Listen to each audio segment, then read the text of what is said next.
հարցը դուք ձեզ դնում եք ամենալավ կատարողների շարքում, ասենք որ փոխվեց, դուք եկաք։ Ընտրողն է որոշում։ Ասենք ընտրվել է։ Այդ ընտրողն է որոշում։ Թող իրենք տեսնեն մեր աշխատանքը։ Վիճակի եք կատարելու այն ինչ որ դուք ասում եք։ Ոչ թե ես փաստեր եմ խոսում, մեր թիմը 3 տարում ավելի շատ բան արել, քան հետագա նույն այս թիմը ԿՊ-ի 3 անգամ ավելի մեծ բյուջեով։ Ավելի փաստերով։ Այստեղից հետևող մի փոքրիկ հարց։ Դուք գտնում եք, որ դուք ձեր թիմով ի վիճակի եք ավելին, քան այսօր անում է այսօրվա իշխանությունը։ Դա կգնահատի ժողովուրդը։ Վերջ։ Եմ ասում, ժողովուրդը պետք է գնահատի։ Պարոն Մարության, հետաքրքիր բանավեճ եթերում եւ վերջին հարցը ճշտող հարց հատվեց, քանի որ հայ առաքելական եկեղեցու հետ կապված հիմա ձեր դիրքորոշումը ո՞րն է, որ ամրագրված այն, ինչ որ պետություն եւ եկեղեցին պետք է տարանջատված լինեն, մնալու եք այդ տիրույթ։ Դե բնականաբար, Ժորժ ջան, դա այդ որ ասում են գնում ենք Եվրոպա,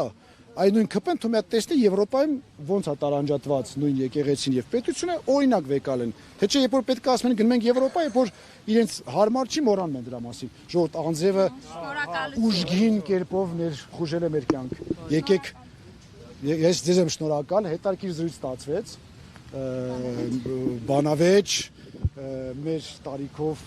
եւ պատվարժան քաղաքացիների հետ, բայց ամենայն դեպս բավական հետաքրքիր հարցեր կարողացանք պարզաբանել։ Շնորհակալ եմ։